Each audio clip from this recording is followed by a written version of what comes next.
Exodus chapter 21. These are the ordinances that you are to set before them. When you buy a Hebrew slave, he is to serve for 6 years, then in the 7th he is to leave as a free man without paying anything.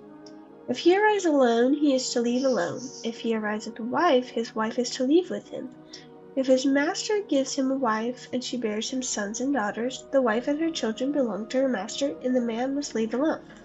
But if the slave declares, I love my master, my wife, and my children, I do not want to leave as a free man, his master is to bring him to the judges, and then bring him to the door or doorpost. His master will pierce his ear with an awl, and he will serve his master for life. When a man sells his daughter as a concubine, she is to not leave as the male slaves do. If she is displeasing to her master, who chose her for himself, then he must let her be redeemed. He has no right to sell her to foreigners because he has acted treacherously towards her. Or if he chooses her for his son, he must deal with her according to the customary treatment of daughters. If he takes an additional wife, he must not reduce the food, clothing, or material rights of the first wife. And if he does not do these 3 things for her, she may leave free of charge without any payment. Whoever strikes a person so that he must die, he is to put to death. But if he did not intend any harm and yet God allowed it to happen, I will appoint a place for you where you may flee. If a person schemes and willfully acts against his neighbor to murder him, he must take him from the altar to be put to death. Whoever strikes his father or his mother must be put to death. Whoever kidnaps a person must be put to death, whether he sells him or the person is found in his possession. Whoever curses his father or his mother must be put to death.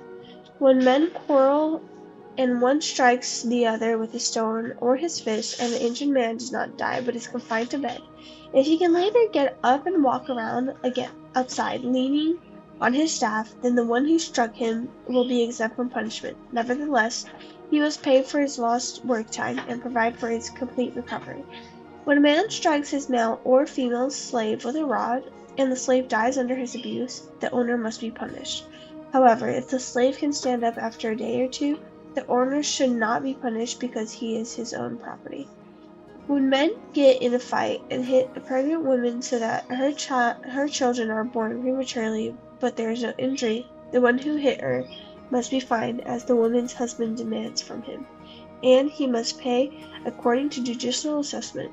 If there is an injury, then he must give life for life, eye for eye, tooth for tooth, hand for hand, foot for foot, burn for burn, bruise for bruise, wound for wound.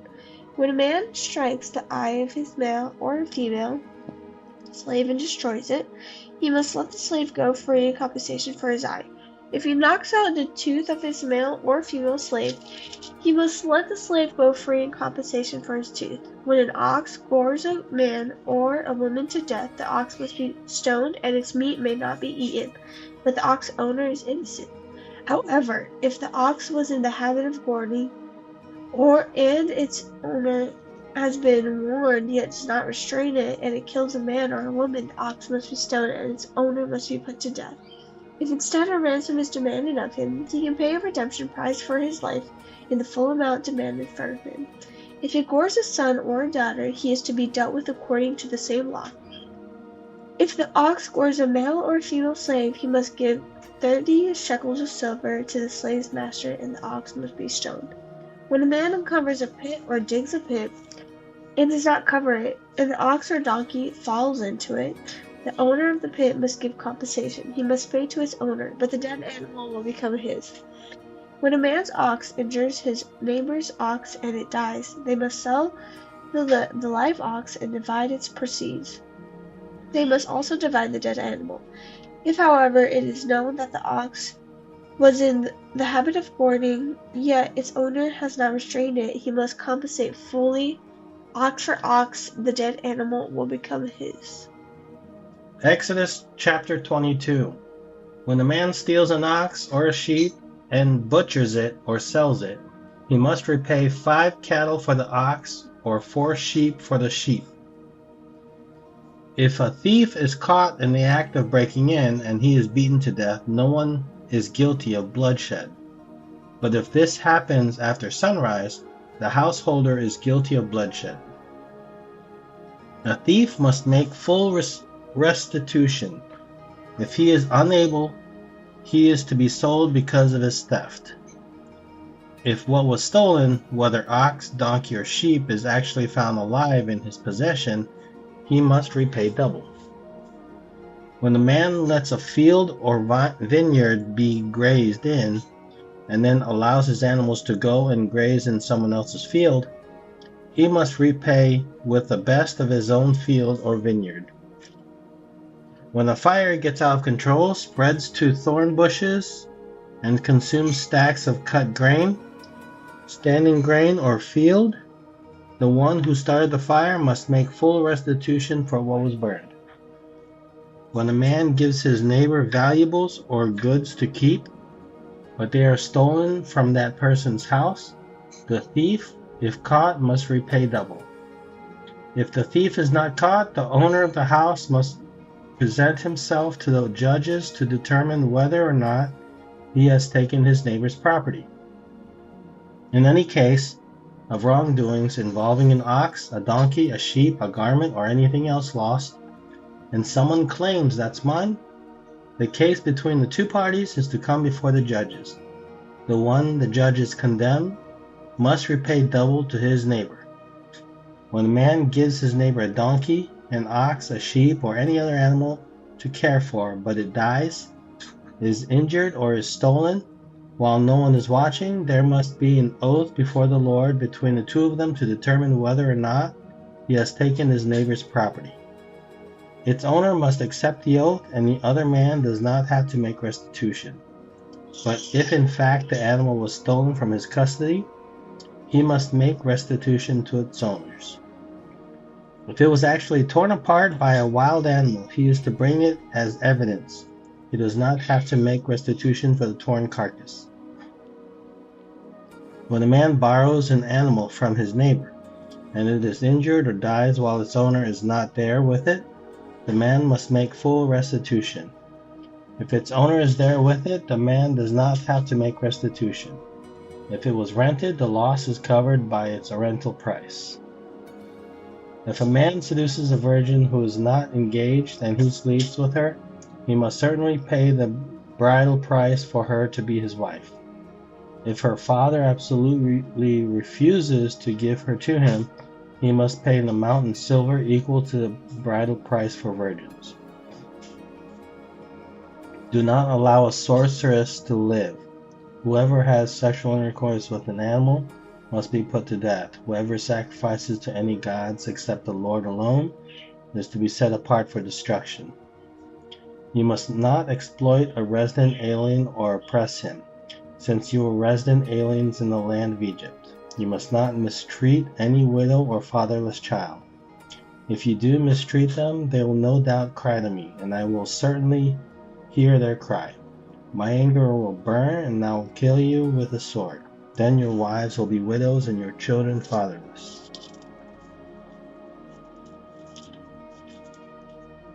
If you lend silver to my people, to the poor person among you, you must not be like a creditor to him. You must not charge him interest. If you ever take your neighbor's cloak as collateral, return it to him before sunset, for it is his only covering. It is the clothing for his body. What will he sleep in? And if he cries out to me, I will listen because I am gracious. You must not blaspheme God or curse a leader among your people. You must not hold back offerings from your harvest or your vats. Give me the firstborn of your sons. Do the same with your cattle and your flock. Let them stay with their mothers for 7 days, but on the 8th day you are to give them to me. Be my holy people. You must not eat the meat of a mauled animal found in the field. Throw it to the dogs. Exodus chapter 23. You must not spread a false report. Do not join the wicked to be a malicious witness. You must not follow a crowd in wrongdoing. Do not testify in a lawsuit and go along with the crowd to prevent justice. Do not show favoritism to a poor person in his lawsuit. If you come across your enemy's stray ox or donkey, you must return it to him. If you see the donkey or someone who hates you lying helplessly under its load, and you want to refrain from helping it, you must help with it. You must not deny justice to a poor person among you in his lawsuit. Stay far away from a false accusation. Do not kill the innocent and the just, because I will not justify the guilty. You must not take a bribe, for a bribe blinds the clear-sighted and corrupts the words of the righteous. You must not oppress a resident alien. You yourselves know how it feels to be a resident alien, because you were resident aliens in the land of Egypt.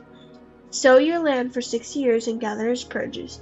During the 7th year you are to let it rest and leave it uncultivated, so that the poor among you, your people, may eat from it, and the wild animals may consume what they leave.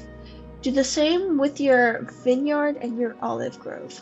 Do your work for 6 days, but rest on the 7th day, so that your ox and your donkey may rest, and the son of your female slave, as well as a resident alien, may be refreshed. Pay strict attention to everything I said to you. You must not invoke the names of other gods. They must not be heard on your lips. Celebrate a festival in my honor 3 times a year. Observe the festival on unleavened bread, and as I commanded you. You are to eat unleavened bread for 7 days, at the appointed time in the month of Abib, because you came out of Egypt in that month. No one is to appear before me empty-handed. Also observe the festival of the harvest, with the first fruits of your produce from what you sow in the field, and observe the festival of ingathering. At the end of the year, when you gather your produce from the field, 3 times a year all your males are to appear before the Lord God. You must not offer the blood of my sacrifices with anything leavened. The fat of my festival offering must not remain until morning. Bring the best of the first fruits of your land to the house of the Lord your God. You must not boil a young goat in its mother's milk. I am going to send an angel before you to protect you on the way and bring you to the place I have prepared. Be attentive to him and listen to him. Do not defy him, because he will not forgive your acts of rebellion, for my name is in him. But if you will carefully obey him and do everything I say, then I will be an enemy to your enemies and a foe to your foes. For my angel will go before you and bring you to the land of the Amorites, Hittites, Perizzites, Canaanites, Hivites, and Jebusites, and I will wipe them out. Do not bow in worship to their gods, and do not serve them. Do not imitate their practices. Instead, demolish them and smash their sacred pillars to pieces. Serve the Lord your God, and he will bless your bread and your water. I will remove illness from you. No woman will miscarry or be childless in your land. I will give you the full number of your days. I will cause the people ahead of you to feel terror, and I will throw into confusion all the nations you come to. I will make all your enemies turn their backs to you and retreat.